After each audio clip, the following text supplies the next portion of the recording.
Welcome everyone. There's a little chat box on the right hand side. Oh, this is Jules, by the way. There's a little chat box on the right hand side, so I'd love it if you just said hi so that we know who you are and that you're on board. And I'll give you a minute to do that and for everyone to trickle in before we get started. But welcome to the webinar. We're going to talk about how to turn $1,000 into a lifetime of free PR. So I'm just waiting for everyone to trickle in. Say hello on the right-hand side in the chat box when you get here.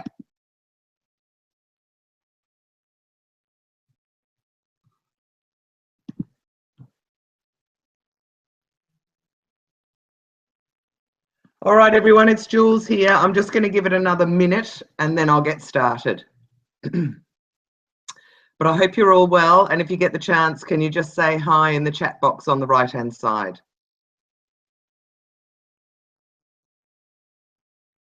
So today we're going to talk about how to turn your $1,000 marketing budget into a lifetime of free PR. So welcome everyone.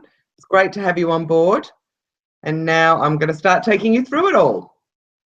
Now Karina is here as well. She is facilitating it, so she'll do chats in the chat box while I'm talking, and I will occasionally refer back to it. And then at the end we have a Q&A session, so I'll answer any questions then.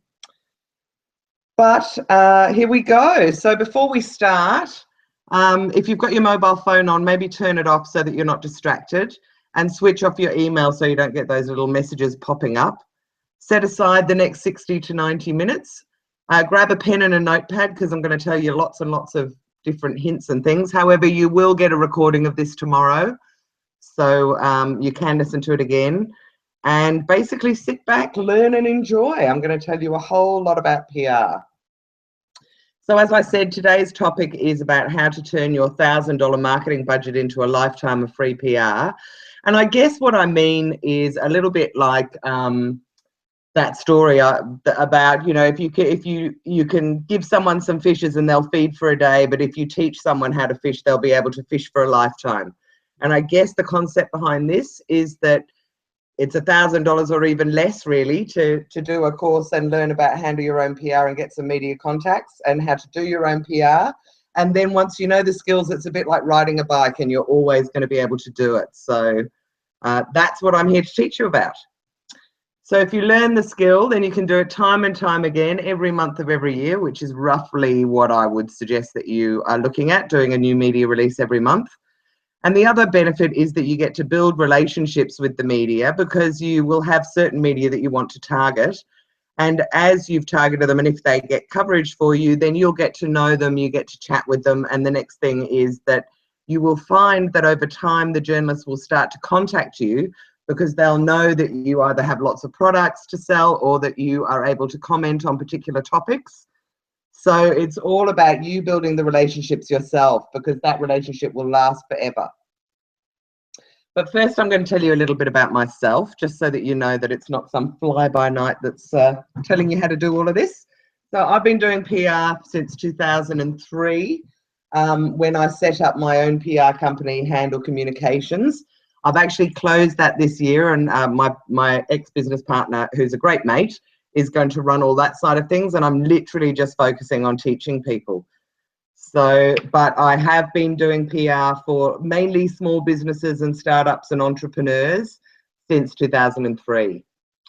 And you are in the right place if you're a business owner, if you're an entrepreneur who's maybe setting up a new business, or a retailer who has a whole lot of products that change each season.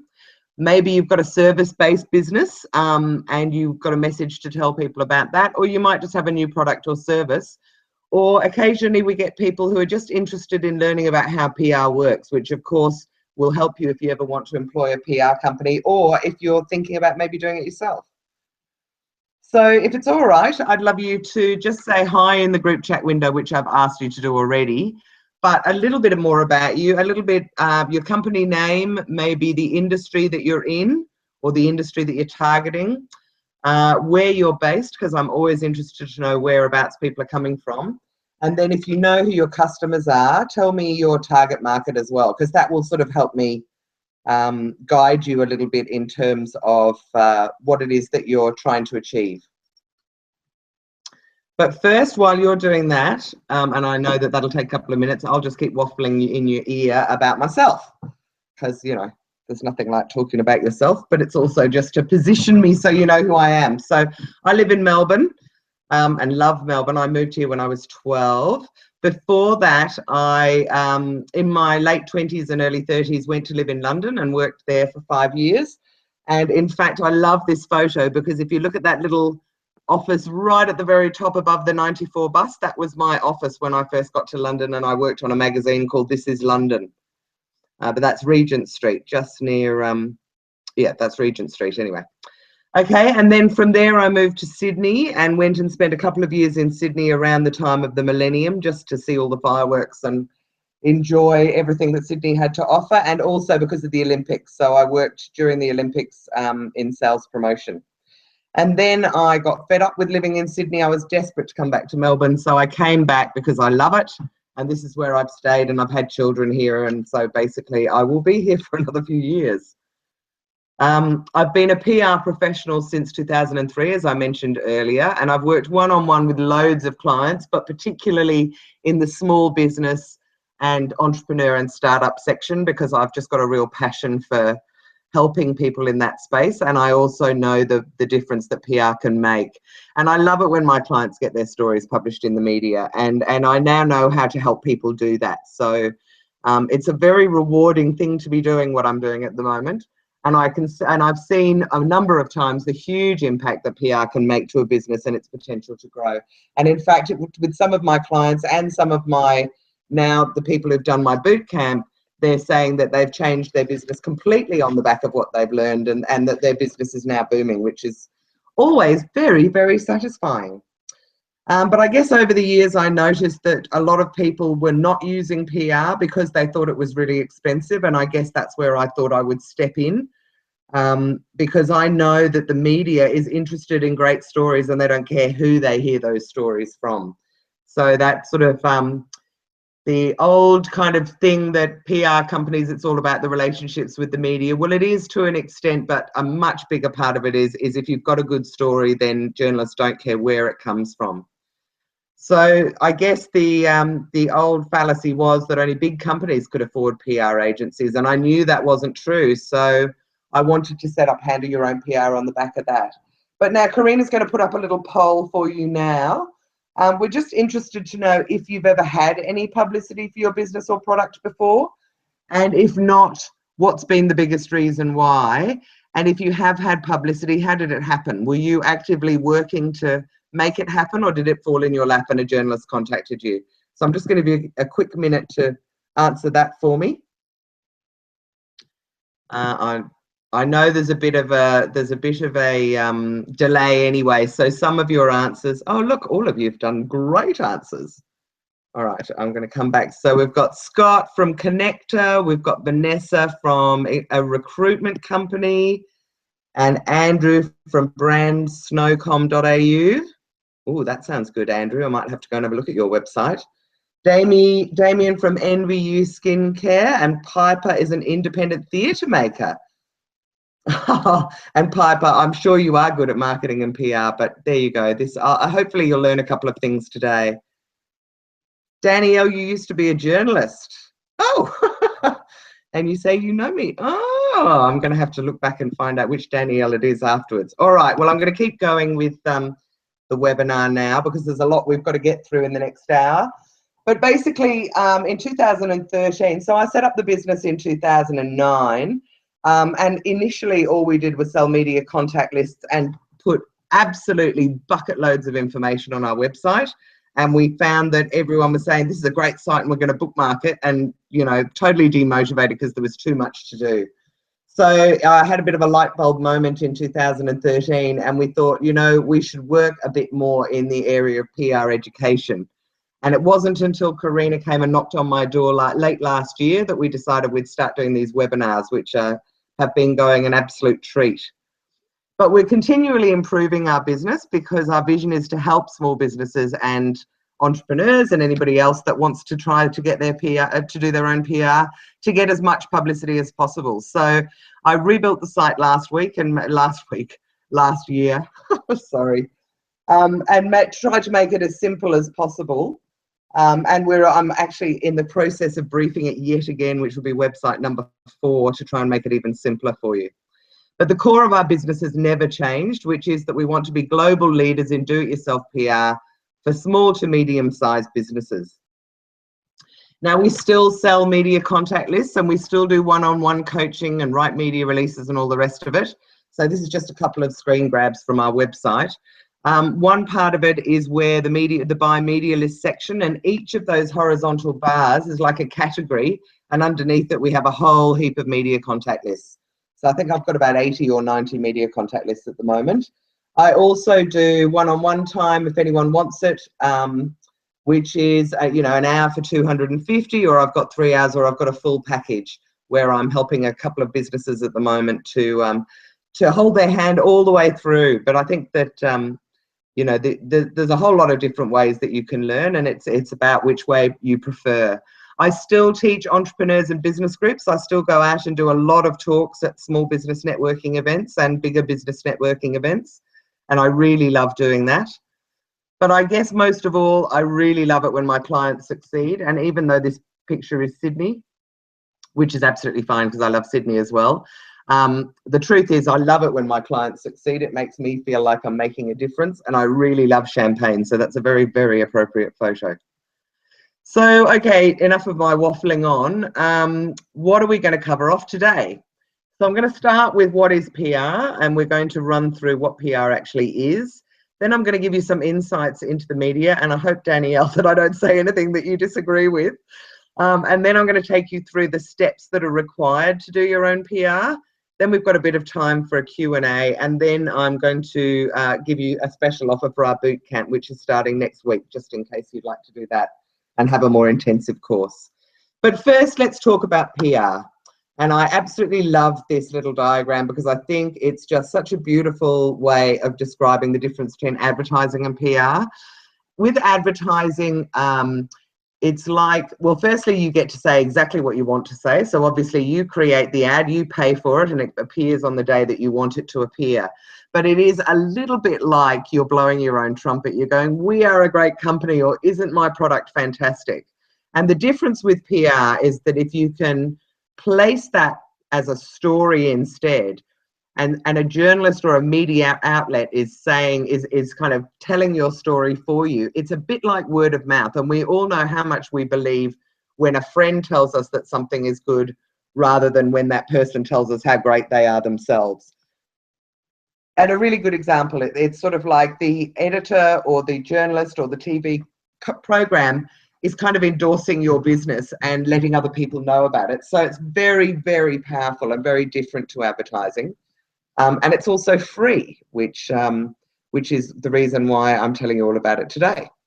So the reality is most small businesses can't afford to advertise. And I'm not talking about your ad in the local paper, because I'm sure a lot of businesses would allocate that sort of amount, but not a lot of startups and small businesses can afford to advertise in the mainstream media, which is really where you want to appear, because that's where, if you can get into some of those bigger circulation publications, then you can really start to see a difference to your business.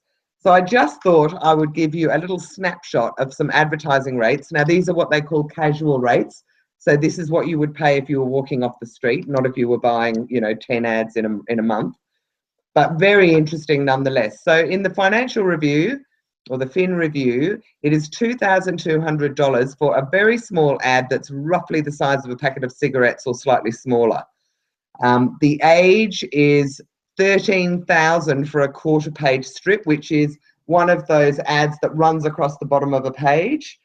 $13,600, and obviously you can't do one ad with advertising. There has to be repetition, otherwise it doesn't work, which is a little bit the same as PR. You want more than one article in a magazine or a newspaper.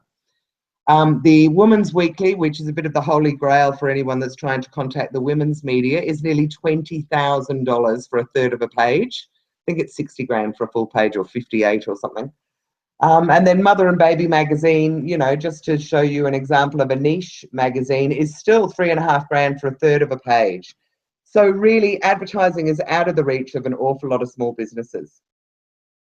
Now, before we go any further, I'm going to put it to you, and I know, Danielle, you're going to know the answer, but there might be a few of you who don't, which is, how would you define PR? What's your definition of PR? So I'm just going to give you a minute to put that in the chat box, and then I'm going to come back and tell you what I think PR is, or what PR actually is. Having worked in the industry, I guess I do know the answer. So just pop your questions in on the right. And I'm just having a little look, Sue, at your business and Piper's business and Vanessa. Oh, that's great, Vanessa. So your director managed to get one article in. Andrew, I'm not even sure what that means. I'm going to have to go back and listen to your chat.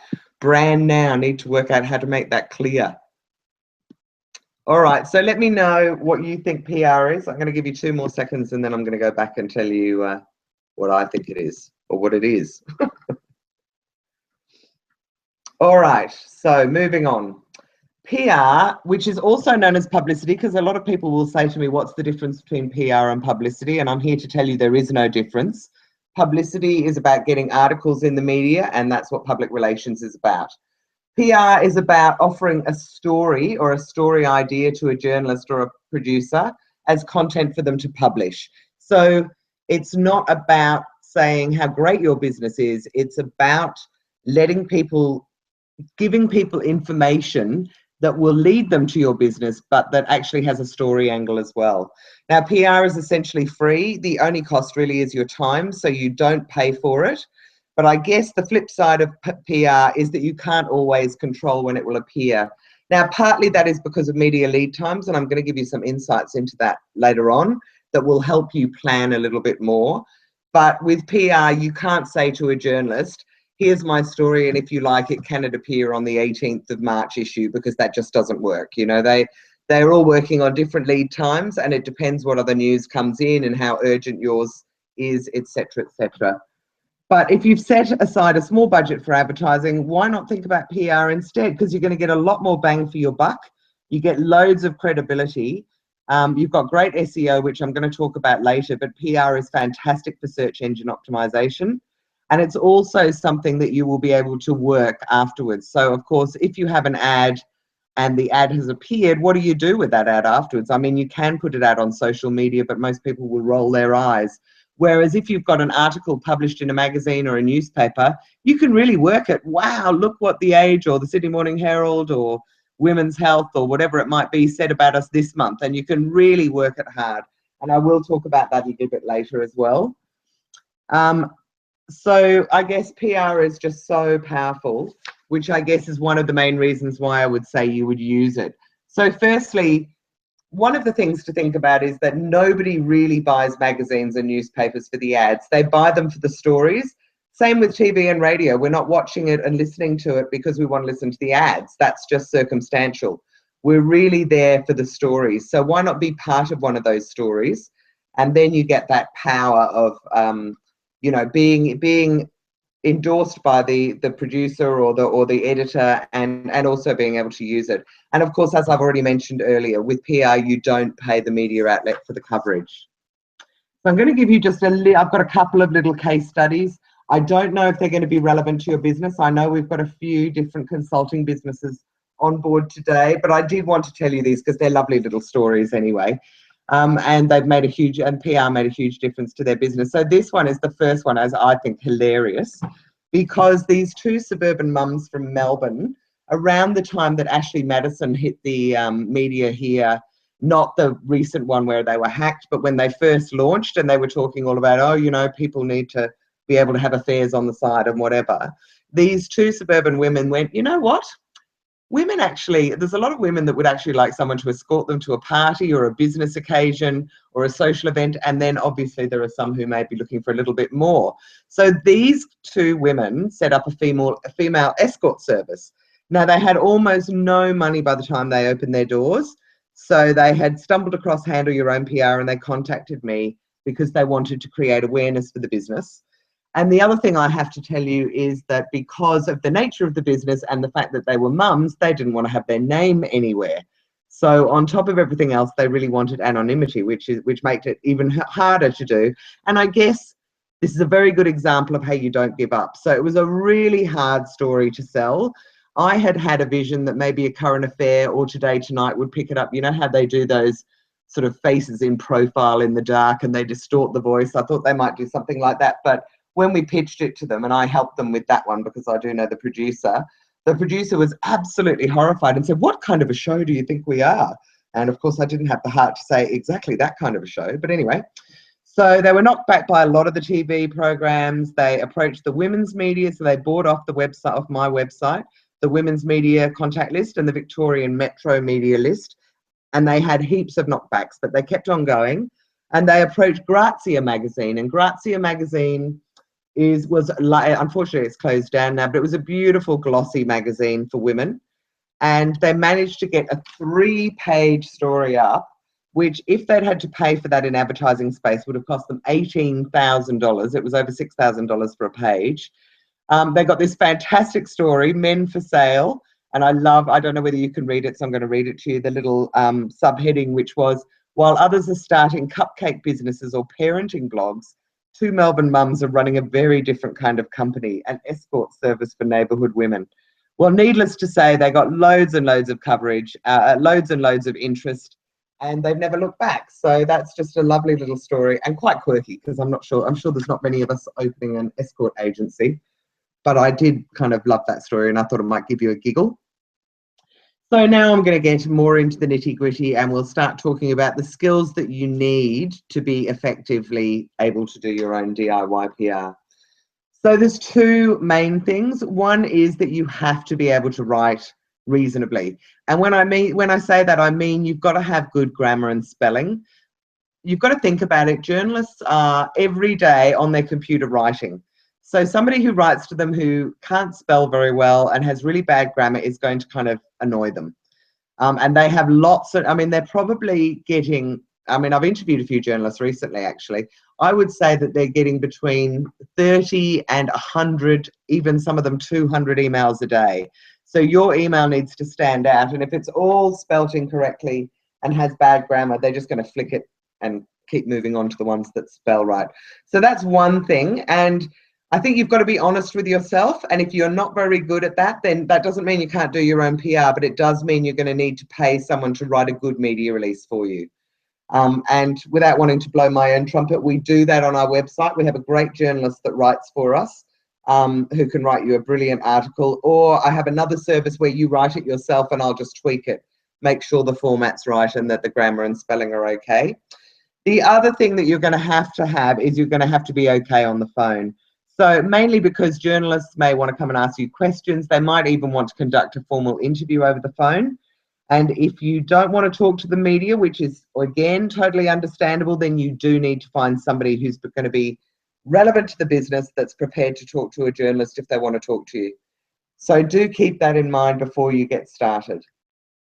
And here's my second and last little case study, but again, it's a cute one, so I like it. And the woman who I've written this about actually has just come back to me last week and is about to do another big PR burst, and she's doing it herself again because she got such a great result the last time. So Jackie had started a business, which I think is absolutely brilliant, which was for people to sell their second-hand wedding gear, and that's everything from the wedding dress to the groom stuff to the bridesmaids' outfits, the whole lot, bonbonnières, whatever you might have left. So she'd never done PR before, but she really wanted to get on TV, and she was very clear that it was TV she wanted to target. So she bought the women's media list from us and the TV producers list, which I've just bumped up. So in her day, it was only, I think, 8 names, and now there's about 25 names. But it's mainly contacts for the morning shows, and I think I've got the project on there as well.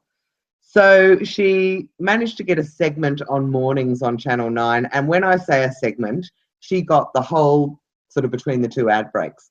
So they did a runway fashion parade using a whole lot of secondhand clothes for the bride and the groom and the bridesmaid. They interviewed her on the couch and she was just ecstatic and her business took off.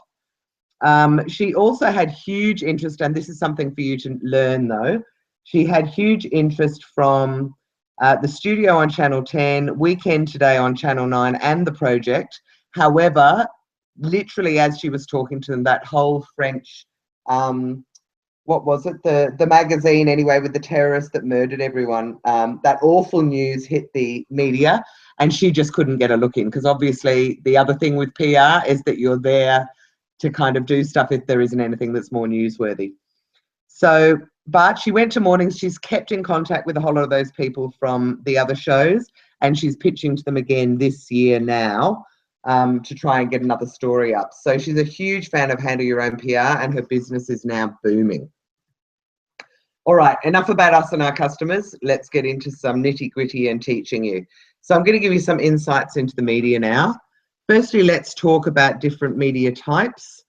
And I'm sure you think you know them, but I'm going to talk about them in terms of PR. So with TV, a fantastic thing to get on, and obviously it's the holy grail for a lot of people, but you do need a visual angle or a person to be interviewed. You've got to remember TV is visual. So whether it's a product that you can send in that could be demonstrated, whether it's you going in and speaking, or whether you've got somebody that you've nominated to go in and do a chat with them, an interview, sorry. Or whether you can just put together some kind of a visual package, which means basically having, if you've got clothes to show, you might have some models. If you've got a service, then maybe you can have a couple of customers they could interview, or something that they could come down and shoot at the same time. I go into a lot more detail about this in my boot camp, but just bear in mind that TV needs to be a visual angle. With radio, it's a perfect fit if you want someone to be interviewed, or if you're targeting those small businesses and mums that have the radio on in the background all the time. Magazines are particularly good for products, because we've all seen those sort of what's hot and cool products we love sections, but also magazines love advice for readers. So you might have some tips that you could offer a magazine, and they tend to be very receptive to that. Newspapers, always good, but do tend to need a newsworthy angle. And when I say that, there needs to be an angle to your story that you could imagine the headline and the story actually appearing in a newspaper.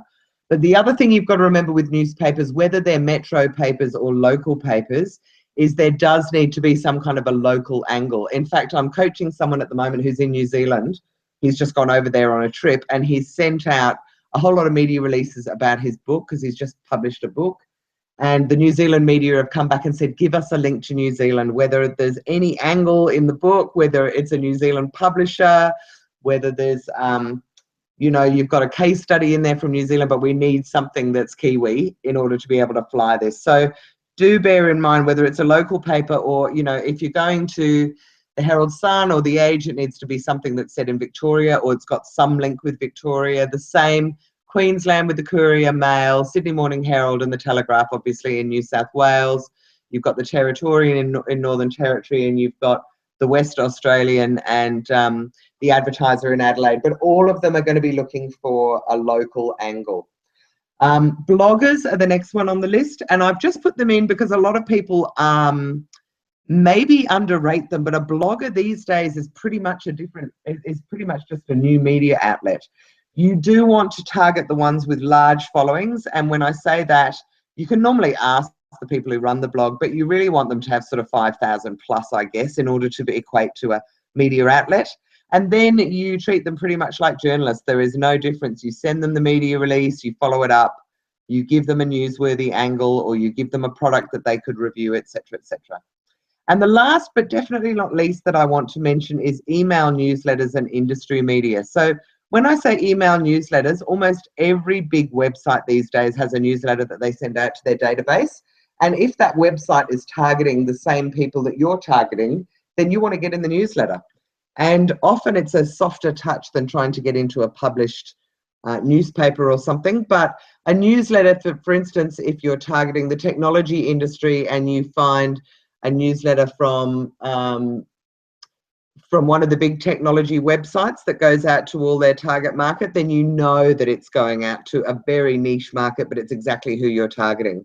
And the same with industry media. So almost every industry has got a magazine that goes out to its members, whether it's the banking industry or the accounting, or in fact, the parenting industry is one of the few that doesn't really have an industry around it. But there's, food and wine, all sorts of industries, and they all pretty much put out a newsletter to their members, or a quarterly magazine or whatever it might be. And if their target market is your target market, then it's absolute gold. So don't, what's the word I was looking for? Don't ignore them or underestimate the power of an industry magazine. It may not go to thousands and thousands, but the people it goes to will be exactly your target market.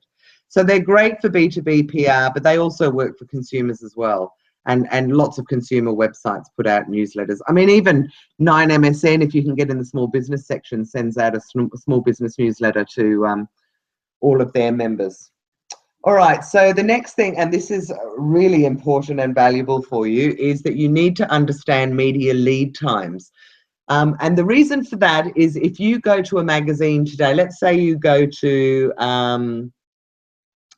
let me think of one. Off the top of my head, let's say you're going to Women's Day. Now, Women's Day is a weekly magazine, and if you speak to them and they say, we absolutely love your story and we're going to put it in the next issue, you might think that that might be coming out the following week, but it won't, because they work 6 weeks ahead. So you're looking at probably close to 2 months before that article is going to appear.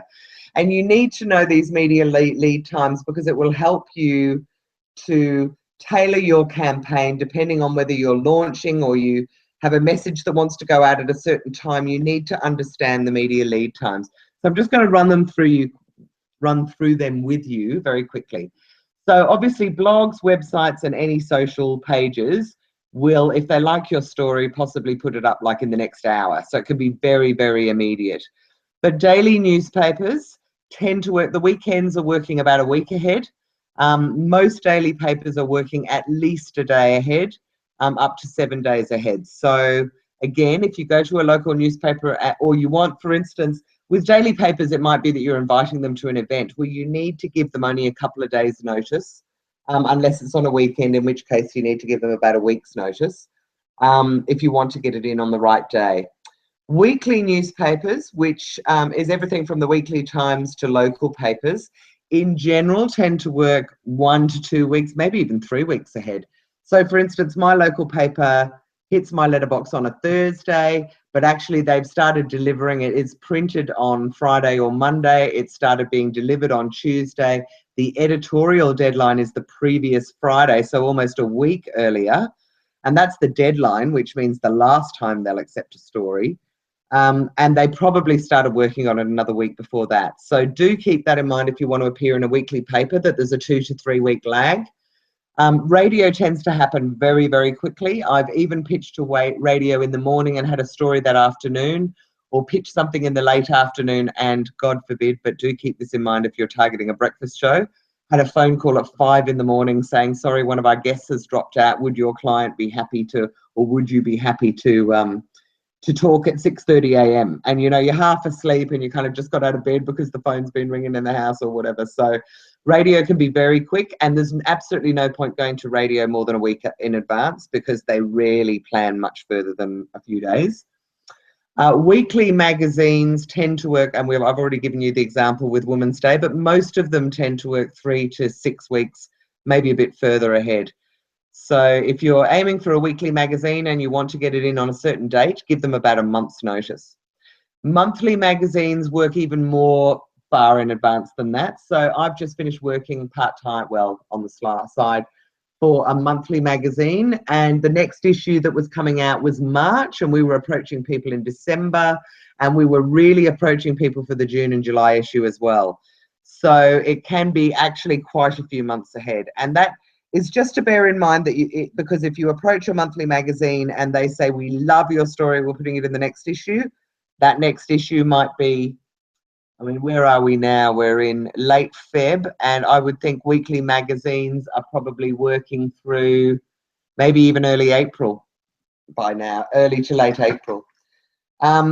Monthly magazines, sorry, I've jumped ahead and mixed up my two, but yeah, so they're the ones that work a whole lot ahead. And then of course you've got the bi-monthly, which even though it's incorrect means, doesn't mean twice a month. It means once every 2 months, or quarterly, which comes out every 3 months. They're working up to 6 months ahead.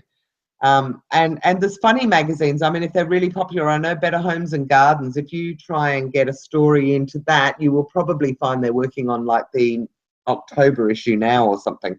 They work miles and miles ahead. But as a rule of thumb, most of them are working 3 to 6 months ahead. So that's just to give you a feeling for understanding the lead times that media outlets work to.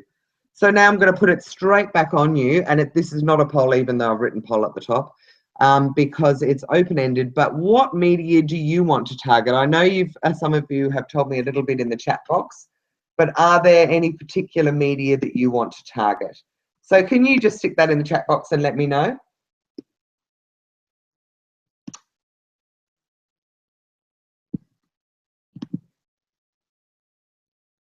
I'll just give you another second and then I'm going to just keep talking. So what media do you want to target? All right, while you're writing, I'm going to keep going. And I'm going to start talking about the steps that you are required to do your own PR. So I've done this little diagram that you possibly can't see because I know the screen's a little bit small, but you will get the recording tomorrow and it's all very clear on full screen in the recording. But anyway, so there are three sort of basic steps. So one is you need to get ready, which is your photography, your samples, and your media release. Then you need to actually do it.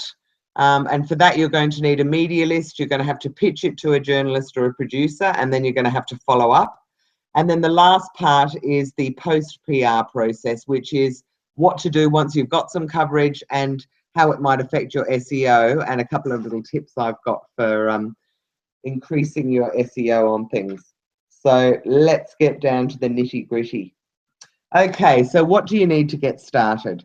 Well, the first thing that you're going to need is a low-res JPEG. Now, this sounds really stupid because I'm going to talk afterwards about how you don't need logos, but you do need to put a logo like that letterhead on your media release. And in the olden days, when I first started doing PR, I didn't realize that. And I remember a couple of times I put my own logo, Handle Communications, at the top of the media release because the client didn't really have a logo that was ready.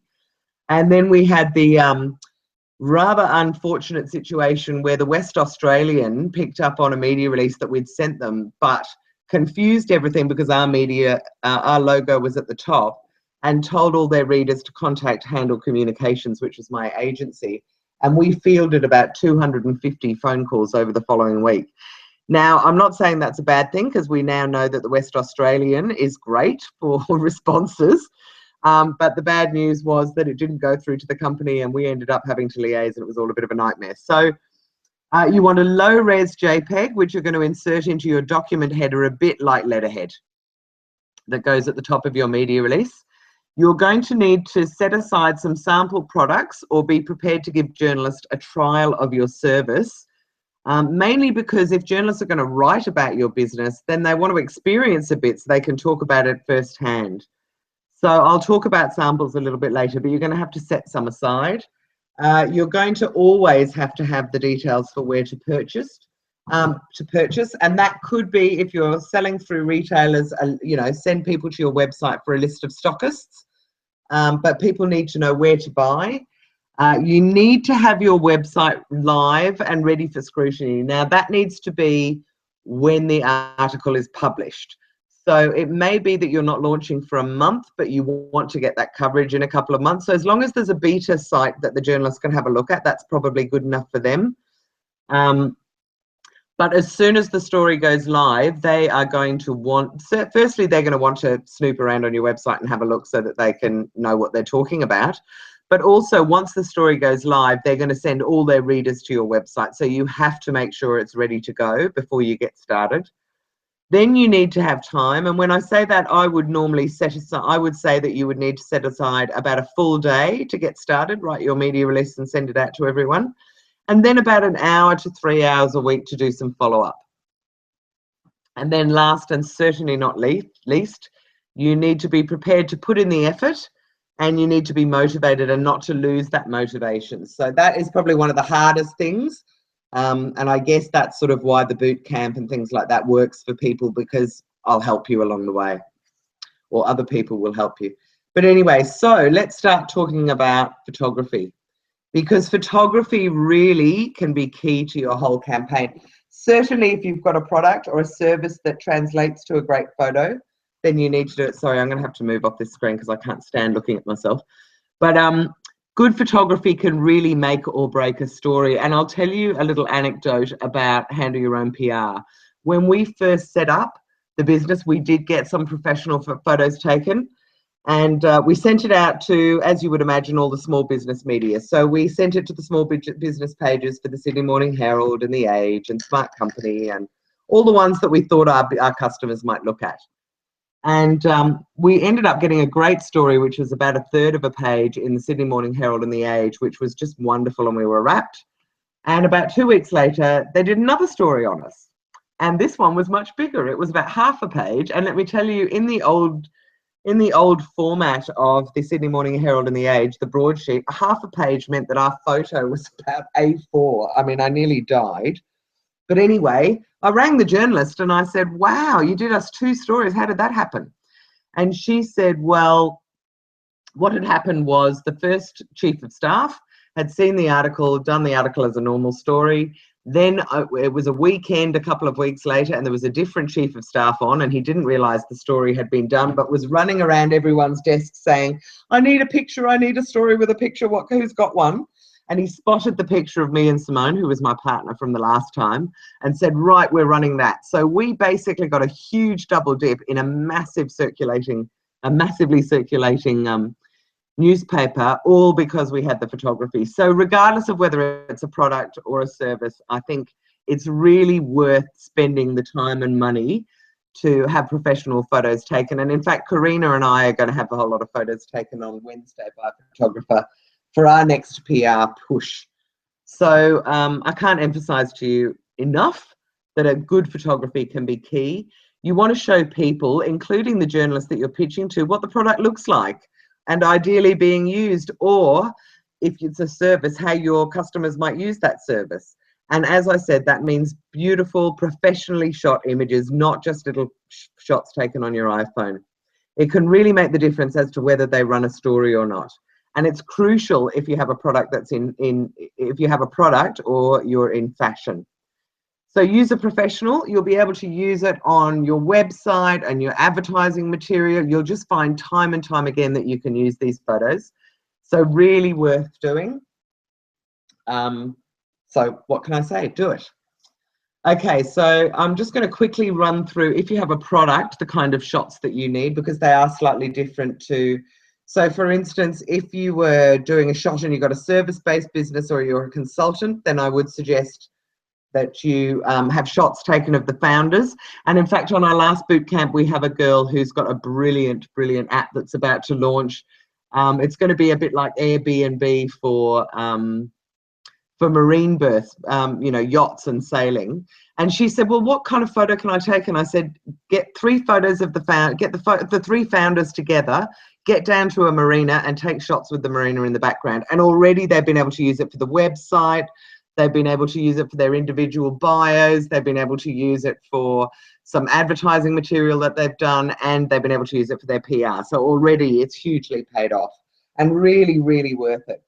But anyway, let's talk products at the moment. So if you have a product, you need to do firstly a product shot, which is the product in its packaging on a white background. And that's really, I guess, imagine if someone was walking into a shop and they were looking for your product, what would they be looking for? So that's really what the shot kind of shows.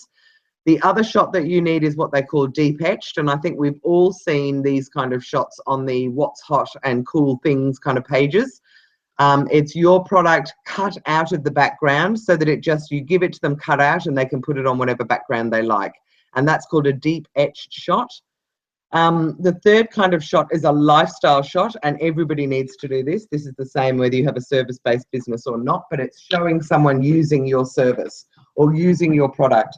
And in fact, these 3 shots, this is one of my own products that I have on the market. And the last one, obviously, we've got a very cute little baby using a glass bowl, because this product is all about sticking babies' bowls to the high chair so they can't throw it around the room. So we used a glass bowl, which obviously you really wouldn't use with a baby, but it just reinforces that message that it's super safe and that the child can't throw it. And then last but not least, if you're in fashion, you should also have what they call a flat lay image, which is an image of your product lying flat on a white background, and you take the shot from above. So often those shots are used for scarves or jewelry. You've probably seen them already, and they also use it for sort of some outfits and things. So it's worth having those shots taken as well, those ones you might be able to do yourself because they're not particularly glamorous. Okay, now let's talk about samples, and this really works whether you have a product or a service.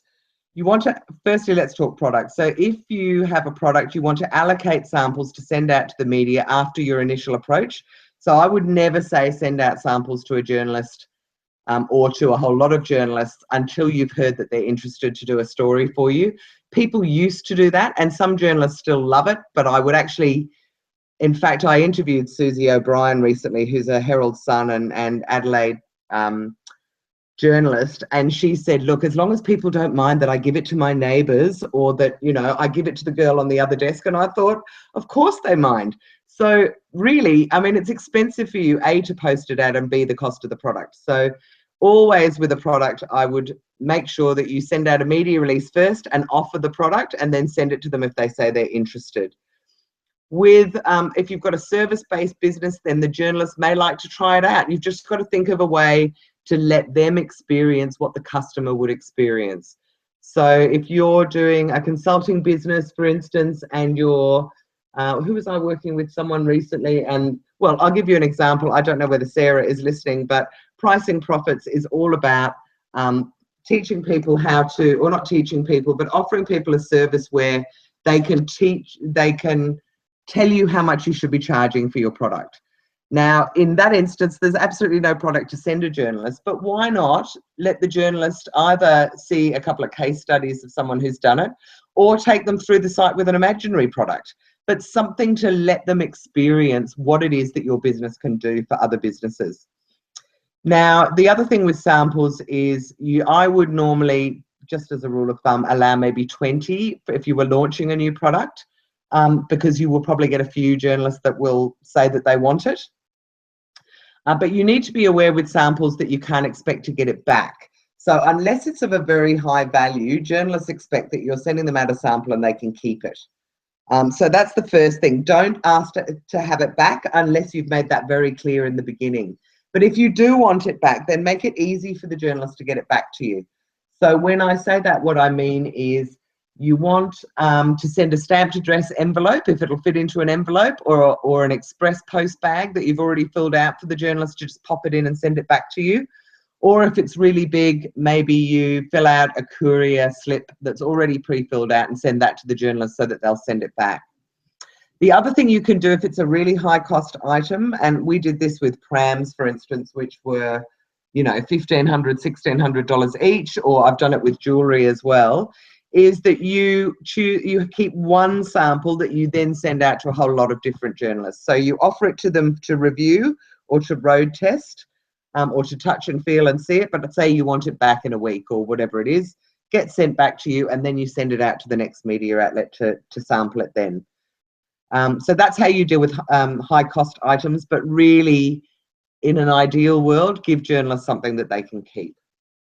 It's just the norm. And also, you know, journalists might get, you know, 10, 20, 50, 80 samples a week. Very hard for them to remember who to send what back to unless you've made it very clear from the beginning. So now we're going to get to the real crux of it, which I know is the bit that makes everyone nervous, but it shouldn't. Look, we've only got an hour, so I can only give you very high level stuff. Obviously, if I do the boot camp with you, then we can do a lot more detail, but top line anyway. The first thing that you want to have is you want to make your heading attention grabbing. It's got to be well constructed, as in it's got to be in a format that journalists understand, and it's got to get the journalists' interest. So you really want to sound excited. I think on our website we've got some downloadable samples of media releases. But ideally, they're 1, maybe 2 A4 pages. You wouldn't really want to go further than that.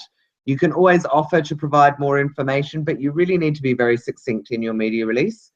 You want to clearly communicate your key messages, ideally in the first. So when I say that, there's 2 things. One is, if you have a whole lot of things to say about your product or about your business, Instead of putting it all into one media release, why don't you put one message into 5 media releases or into 10 media releases, and then you've got a new angle to go out to the journalists with each time, and it gives you an opportunity to extend your campaign. So that's one aspect of it. The other one I wanted to say is that really, it's a bit like when you've got 2 minutes on the phone with someone, that first paragraph needs to clearly say everything about what it is that you want to say. You can go into more detail further down the media release, but you clearly need to say, this is what the product or service is, this is why we've created it, and these are the customers that we think will buy it. And that all needs to be in your first paragraph. And then most importantly, because I've told you the importance of photography, include a low-res photograph. The reason for that is if you include a high-res photograph, you will clog up the journalist's inbox and they will probably delete it without reading it.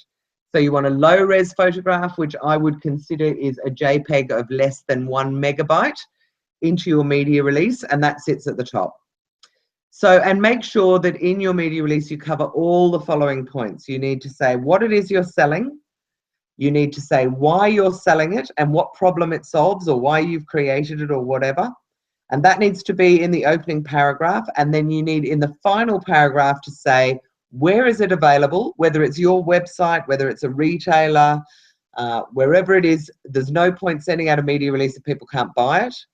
And how much does it cost? And it's a bit like with real estate agents. I'm not a big believer, and I used to do a lot of real estate advertising for the, you know, on the advertising side for a newspaper. I do not believe that people are happy for you to just make the inquiry and then they'll tell you. People want to know how much it'll cost. Give them a range. If you don't want to be specific, say our product ranges between, you know, $500 and $5,000, or between $50 and $100 or whatever, but definitely put some kind of pricing in. What you don't want to include in a media release is any kind of ads at all. And I don't care whether you have the most beautiful ad that explains your business perfectly. No journalist wants to see an ad. Advertising and editorial are two very separate things. And if you send an ad to a journalist, they are going to flick that onto the advertising department and you're going to be called by a rep. I can almost guarantee it. So keep any ads that you've got completely separate from your PR. And the same with any clippings from other media. And when I mean that, what I mean when I say that, sorry, I'm tripping over my words, is that there is no point you putting in a clipping of another media outlet that's done your story, because a journalist is going to look at it and go, okay, the story's already been done, this is dead, let me move on to the next option. So I don't care whether you've had a brilliant article that just explains perfectly what your business is, or you think they've worked it really well, you can't show that to another journalist. You can précis it, you can write it into your media release, but you cannot show them that you've had other media. And that's not to say that you don't have it on your website and they might be able to search it out, but I would not put it in their face, because chances are they're going to move on to the next person straight away. There is no reason to put logos in the copy. Now, obviously, I've said it's worth putting one in the header, you know, like letterhead, but you don't put logos into the copy. You don't put TM signals. You don't put little C's. You don't do any of that. Have you ever read an article in a magazine or a newspaper that's got those kind of little symbols in it? And now I've worked for a lot of big companies, and weirdly, it's the big companies that always want it. They want you to know that they've got a TM, they've trademarked this, or they've registered that. No journalist is ever going to print it, so there's no point putting it in the article. I would steer clear of customer testimonials unless they're from someone with a really high profile or that's going to be of interest to a journalist in your particular industry. I think we all know these days that you can get just about anyone to say something nice about your business. So they're not really going to add a lot of value unless they're from somebody that's a bit of a heavy hitter in your industry, or somebody who's a bit of a celeb. So I'd steer clear of customer testimonials. Having said that, a quote from someone, if it's particularly relevant, would be a great thing to include in your media release. And then last but not least, talk in basic English. There is absolutely nothing to be gained by using acronyms and jargon and slang that's only known in your industry. What you really want to do is write your media release as if you're explaining it to your best friend or your mother. Now, if you were talking to either of those two people, you wouldn't be sitting there going, the ACML of the DCI of the 6815, blah, blah, blah. You're going to say, so I've got this great piece of software and it's able to do such and such for people. And this is why companies should use it. Do you know what I mean? So definitely when you're explaining things to people, use a conversational tone, and it's that thing of keep it simple, stupid. I mean, I know it feels like it's dumbing down your business in some ways, but if you speak in basic English to a journalist and they want to know more, they'll come back and ask you. But you just want to be a little bit careful about using too much jargon. Unless, having said that, unless it's to an industry magazine or newspaper and that's the norm in your industry, in which case I'd say go for it. So now, look, I'm going to touch on what is probably the most crucial part of the whole media release and the whole pitch, which is what is your angle. However, I can't go into a lot of detail because we've only got a limited amount of time. So I'm going to touch on a few of them, but there's a list on my website that's got a lot more detail that'll give you maybe 15 different options. And also if you Google newsworthy angles for PR, I'm sure you can find other lists, but I'm just going to run through some of them with you now. One of them that is probably the most powerful is if your business is new and it's brand new, then journalists are going to love it because they're always looking for something new, whether it's a new service, a new business, a new product, whatever. New is the magic word with journalists. Is it topical? And when I say that, I guess I'm thinking, can you relate your business to a popular TV show or a news story? So, gosh, I can't even think what's trending in the media at the moment, but let's say you've got a food product or a food service and you can relate it to My Kitchen Rules, or I can't even think about anything that's in the news. Isn't that shocking? But anything, so whether you can relate it to something that's in the news, if there's been a storm recently and you've got a product or a service that's really good, or an insurance that, you know, helps people with rain damaged houses, then you'd say, you know, you'd bring it into it. So it's all about trying to work on something that's trending a bit at the moment. Celebrity is another angle. Now, you've got to be really careful with celebs. If you have got a celebrity that loves your product and is prepared to talk about it, then I would say absolutely go for it. You're much more likely to be able to get it in. However, if you've sent your product or you've got a celebrity to try your service and they've sent you a thank you note, that does not mean you can say that so-and-so loves your product. You really have to go back with celebs because they are used to being paid a lot of money to endorse things and ask their permission to use their name. And just to give you an insight, I did a campaign with Bert Newton's daughter many years ago, and we gave her, I think her first child had been born, and we gave her, I don't know, $5,000 or $10,000, maybe more dollars worth of prams and strollers and clothes and you name it. And then, because she was our ambassador, and then we managed to get a story in Women's Day, an interview, and we asked her to do it. And for her to do it, she wanted another $5,000, even though she'd got all of that free product. So just be very, very careful because they're very used to being paid a lot of money to endorse things. Is there an interesting backstory? Some of these are a little bit flippant, but, you know, have you changed careers because there's been something that's happened in your life, whether it's that you've had babies, whether you've been sick, or you've changed countries, whatever it might be? Has there been some life-changing moment that makes it a bit interesting as to why you've set up your business? And if so, then definitely include that. Is there an unusual link? Perhaps your, well, I mean, look, a couple of the ones that I always use are, you know, are you a bald hairdresser? Are you a Japanese person running an Indian restaurant? But I was trying to think of something that was a bit more towards the sort of consulting or whatever field. But maybe it's, you know, maybe it's someone like me. Is it someone that has really been really bad at technology that's now set up a technology business because you've found some product or service that's made it really simple and you can understand it now? But is there an unusual link anyway?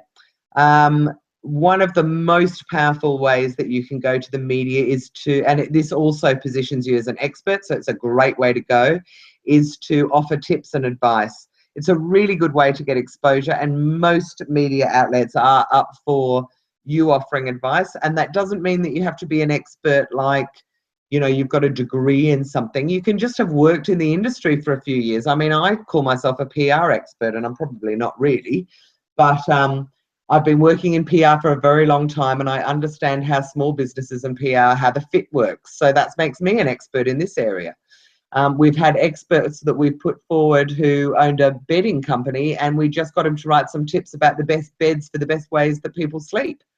I managed to get stories in that way. And we have a beautiful story that I just have to tell you because it's so funny, which was that we had a picture framer in Melbourne who wanted some publicity. And so we got him to write tips of the best way to hang your pictures on the wall, you know, whether they should be grouped together and what kind of, you know, fixtures you should use or whatever. And we titled it, "Are You Well Hung?"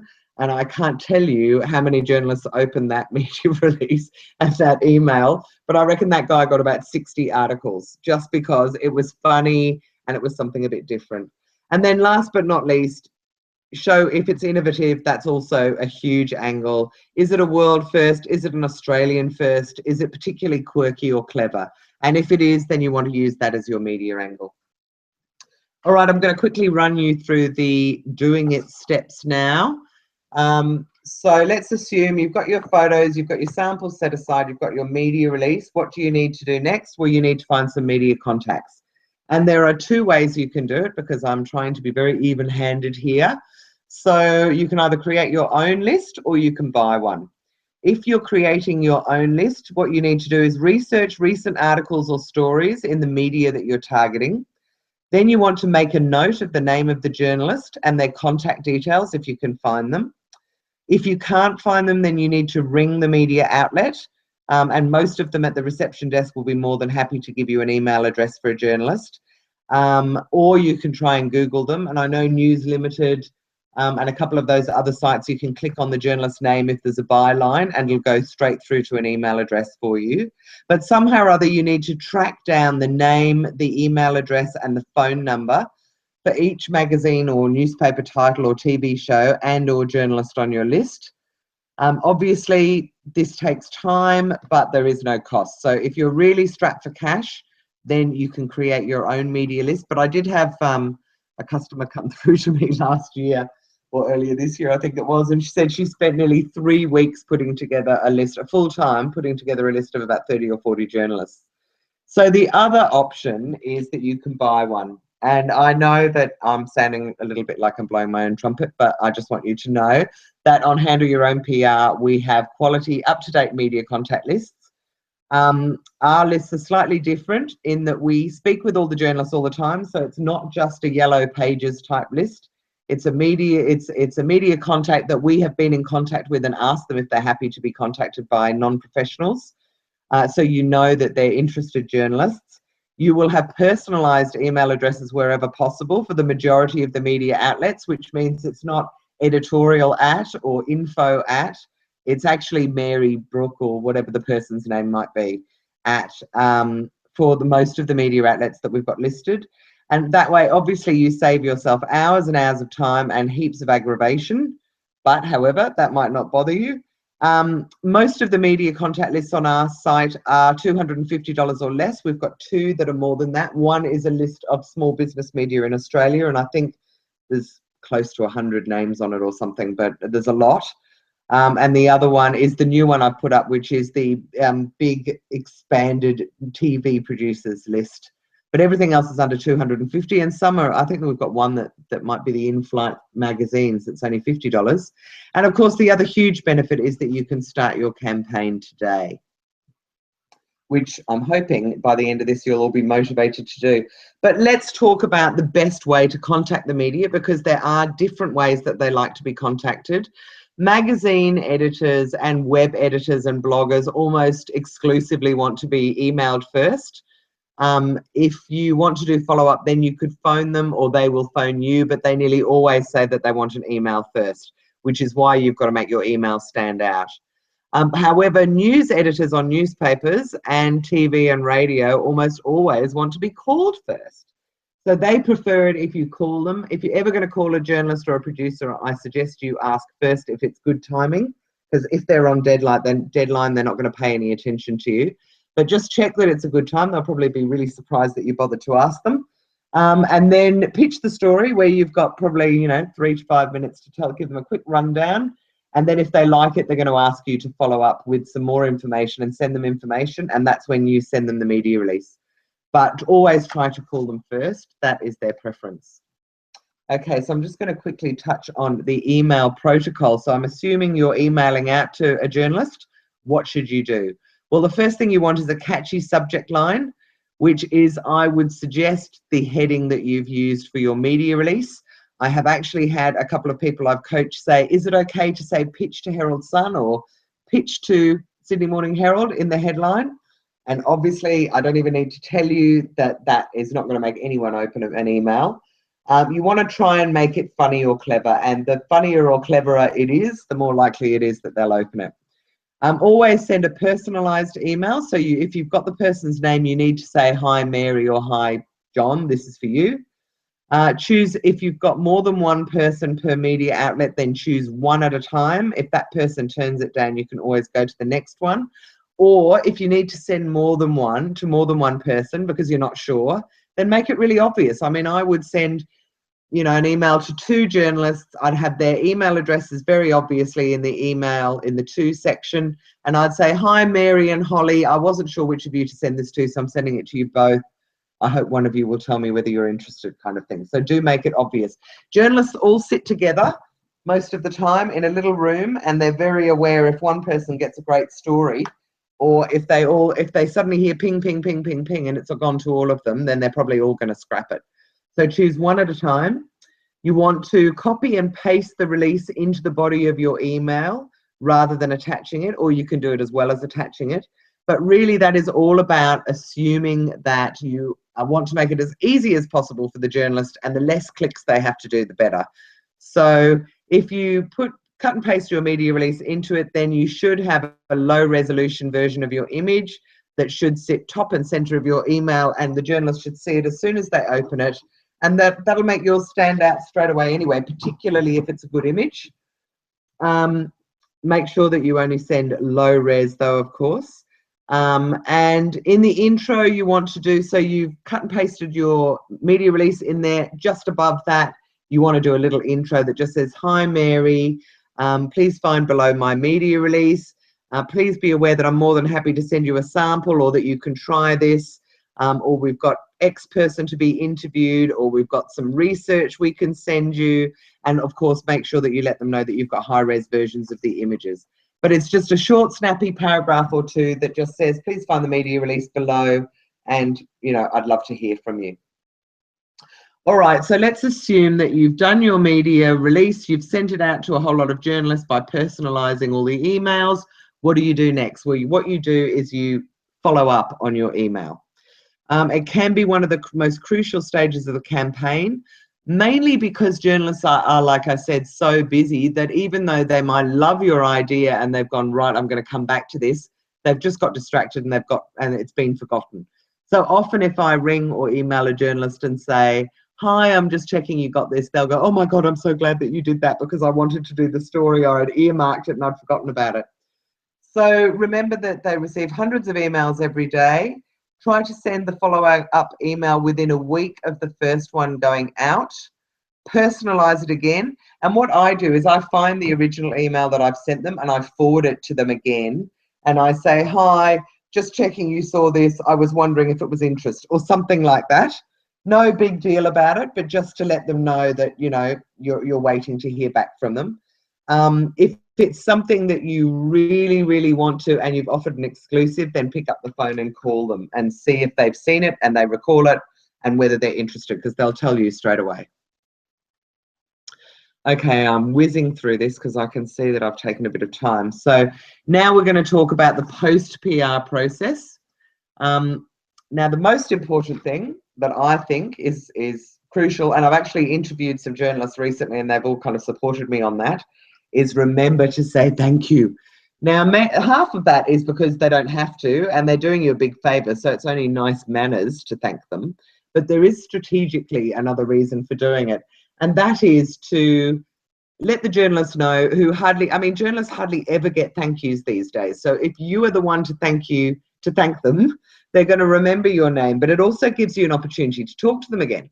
and to say, thank you so much for that article. God, you're amazing. It was fantastic. And guess what? I sold a whole lot more products, or we got some real, spikes on our website or whatever from it. And then one of the journalists said to me the other day that what he likes, if anyone rings to thank you, is to explore other angles for other stories that he could write about their business. So I think that's probably enough said for me to get you interested in contacting them afterwards and letting them know how it went.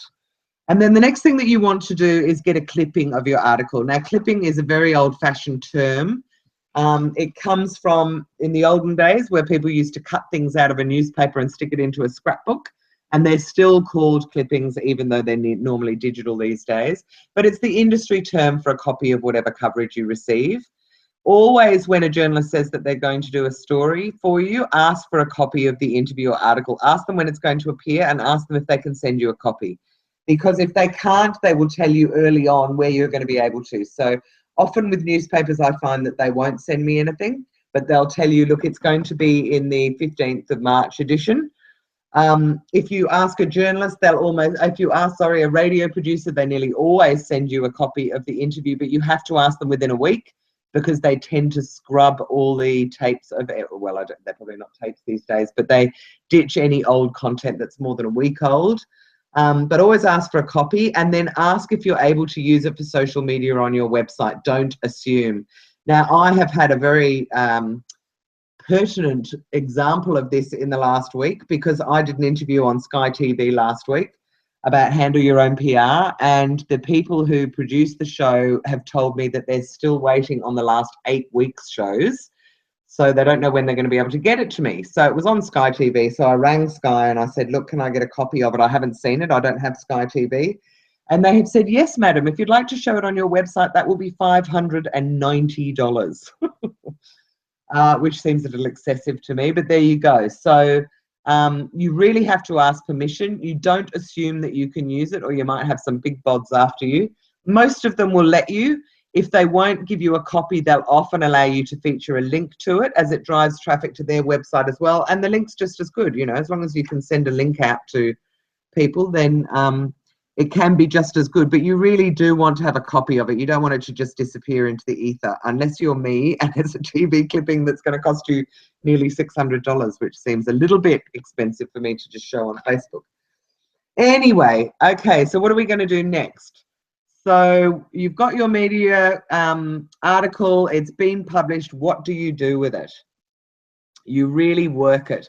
And this, of course, is one of the great benefits as to why PR works so much better than advertising. So you can post it on your website.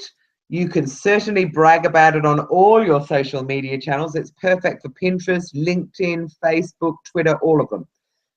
Put it up in your blog if you've got a link, and let people know that you've been covered in an article. Write it in a newsletter and send it out to your database. If you've got a business network, whether you work with retailers or wholesalers, or you have a whole lot of business colleagues, why not let them know that you've just appeared in the media and let them have a read of what it is that that's happened. And if you're in a physical space like a shop or an office, why not stick it? I don't know why we've written advertising space. I obviously was having a bit of a moment, but why not put it in a picture frame and stick it in your waiting area? Or if you're a restaurant or cafe, obviously you'd put it up on your window or on the Bain Marie. I can't go past a restaurant without reading the reviews that they have on the front window. So really work it, and anywhere else that you can think of. I mean, there's a number of different ways you can use it, but really, brag about it and get it to as many people as possible. So the other great thing about getting an article published is the SEO it provides. Now, SEO is search engine optimization, and I've learned a hell of a lot about it over the last couple of years, but SEO is very much influenced. So SEO is all about how easy it is for Google to find you and then rank you, so that if someone searches for something, like for instance, in my instance, they might be looking for, PR for small business, or DIY PR, or cheap PR, or cheap media lists. I want, when they look for that, for my name, my business name, to be up the top. And it will do that if I've got some great inbound links from reputable sites. And so the bigger the media outlet, the more Google loves you. So for instance, that article that I mentioned that we did when we launched in 2010 still ranks, I think, in the first couple of pages of Google if you look up handle your own PR. So Google really values reputable sites, and what they call a reputable site is ones that have a lot of traffic that changes every day. So media outlets that, you know, are changing their content every day are absolutely gold for SEO. And the more popular the media outlet, the better it'll work for you. My little hint for you with this, and I did this as a test recently and it worked beautifully, is somewhere, if you're talking to a journalist, somewhere in that article, you want your web address.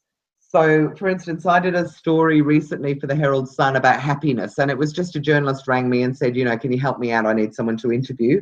And I said, sure. And she said, there's stories about happiness. And I said, I want it to be about my business. How can we spin that? And she said, why don't you say what makes you really happy is your business? And then we'll talk about that. So I said, okay, great.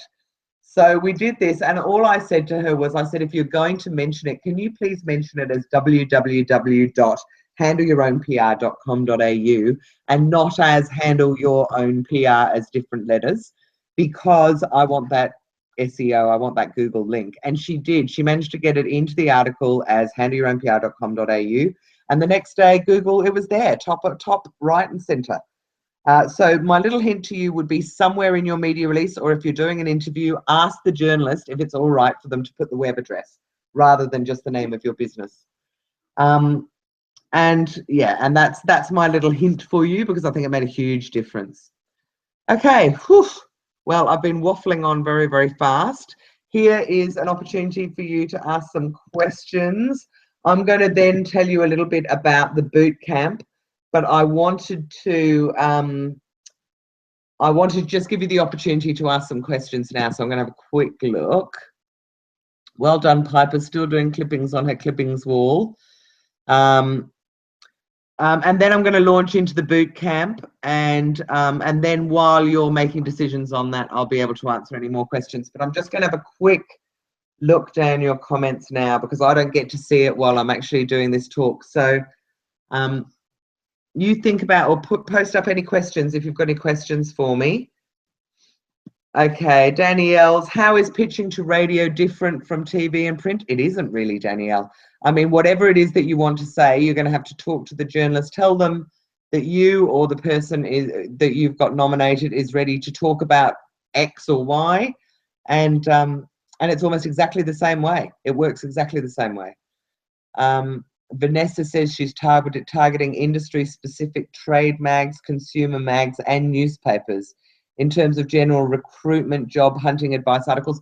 You know, Vanessa, I actually worked with a couple of recruitment companies, and I know that sort of Career One and some of the, and Seek and that kind of thing also have got sections where they offer advice and articles. And we managed at the time to get our client onto a panel of sort of gurus, HR gurus, that people would ask questions about career. But try all the popular press, the Herald Sun and the Daily Telegraph, because they all carry Career One, and I think they do like articles and they like to showcase businesses as well. But I think that you're right on track there. You've got exactly the right kind of media. Janie is looking for entertainment listings, articles for theatre and performance. And yes, Janie, and the other thing is, remember that a lot of the pictorial newspapers, so I'm not sure what state you're in, but you know, in Melbourne, it's the Herald Sun, there's the Daily Telegraph, there's the Brisbane Times, there's, I think it's Adelaide now, I'm not 100% sure, and Perth now. But they are all looking for great photos. And the one thing that they love to do is entertainers. So you might want to think about setting up a pick opportunity where you have some of your entertainers that will kind of put on a little performance for a photographer, or will pose for a photographer in costume. That is often very, very attractive to the media.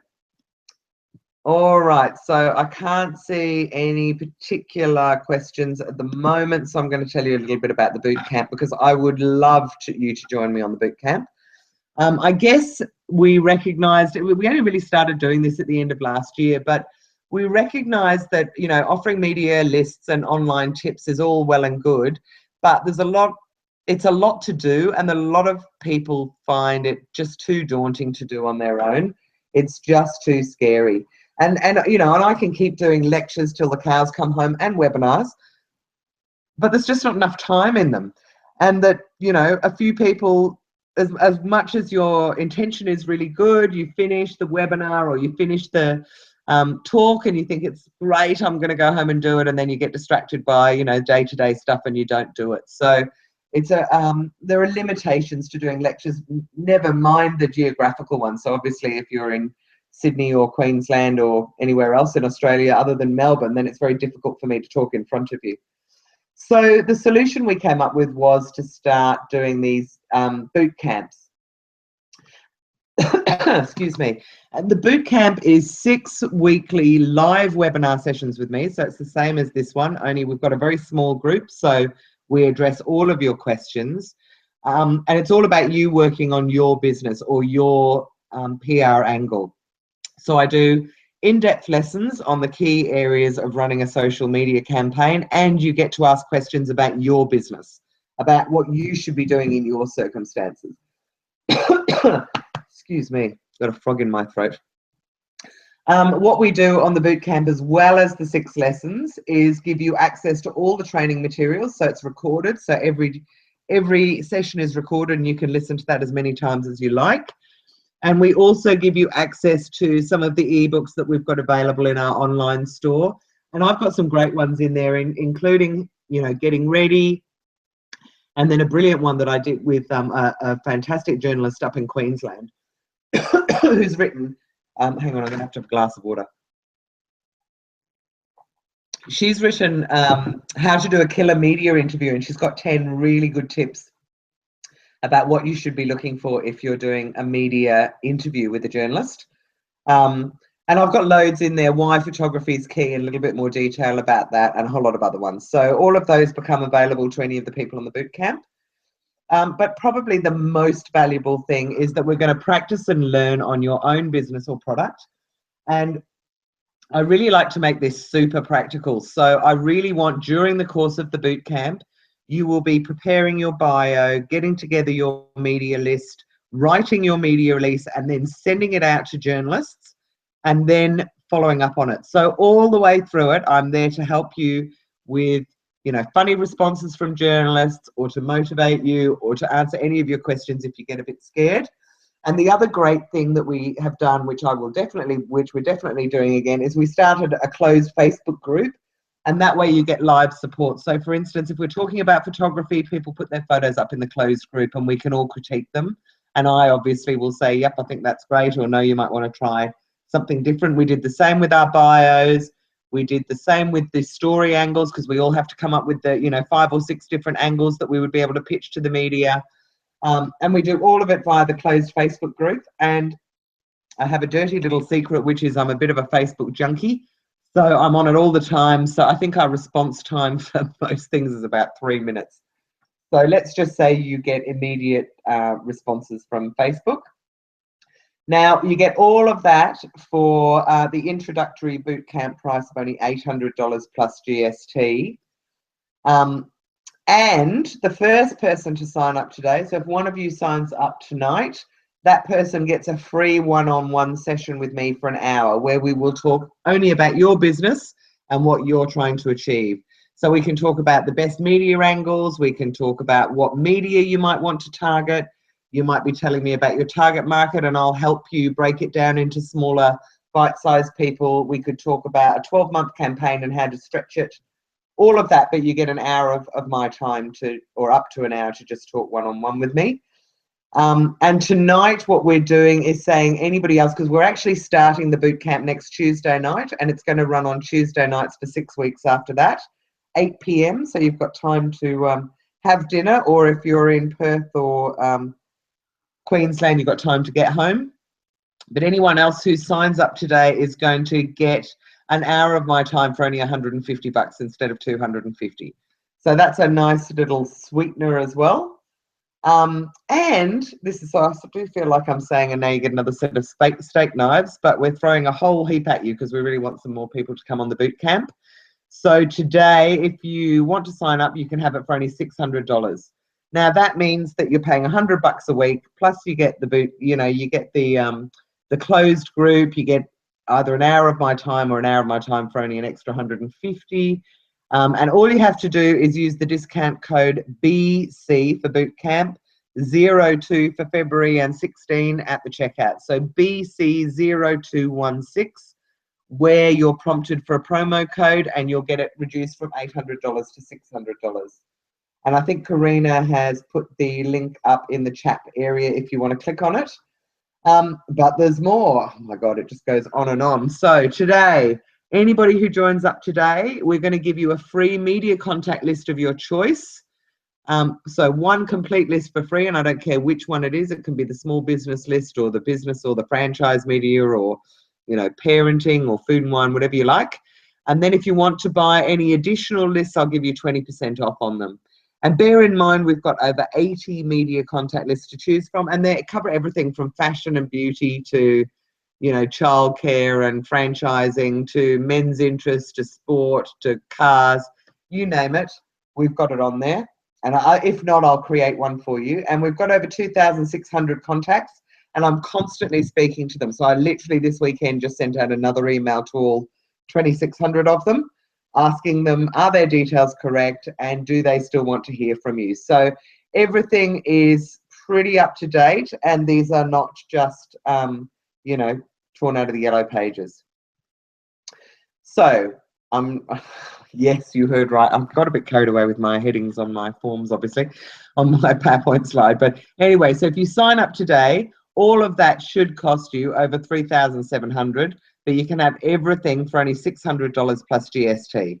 But we're getting very, very tight on it now because the boot camp's going to start next Tuesday. So, and I'd love you to join me, and I would be more than happy to help you with your business right the way through. But today is the day, $600 only plus GST. So just use the coupon code, click on the link, the Shopify link that Karina has given you, and use the coupon code of BC0216 at the checkout. Now, while I probably should put, I'll put the slide back up again. Remember, just make a note of BC0216. But I just had to put this up because this is one of our last boot campers. So this one finished, let me tell you, on like the 22nd of December, I think it was. So we started in early November. We went right the way through, and she, who's just a gorgeous woman, has set up an online store for Turkish towels called Turkish Murkish. And she has really paid attention. She'd actually seen me do a talk ages earlier and had tried some PR that didn't work very well. And she posted this up on our Facebook page last week, and I guess I just wanted you to see it because it was so nice.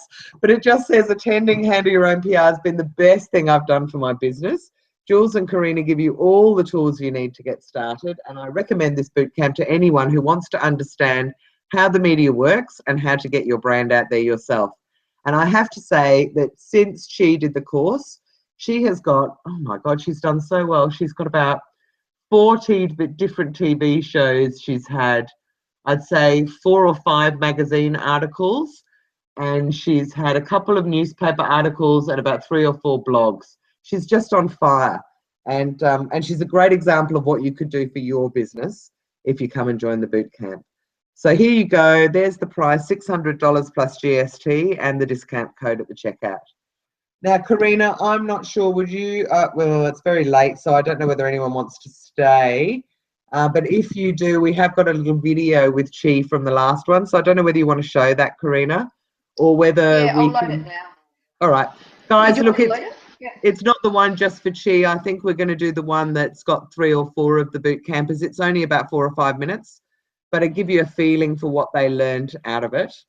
And at the end of it, we'll stop, and I really, really hope we see you next week on the boot camp. So off you go, Karina. It's all yours. Okay, goes for 2 minutes.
Hello? Jules, you back? Yes, I'm back. So I just wanted to say thank you to everyone. And I'm crossing my fingers I see some of you on Bootcamp, but if not, I hope you found this really interesting and useful. And anything I can do, let me know. So I'm signing off now. Don't forget, I know that it goes back to that funny screen saving. So it's BC02. Oh, now you get to see me. That's even scarier. It's BC0216 at the checkout. And I, hope to see you there. So thank you. Bye. Signing off now.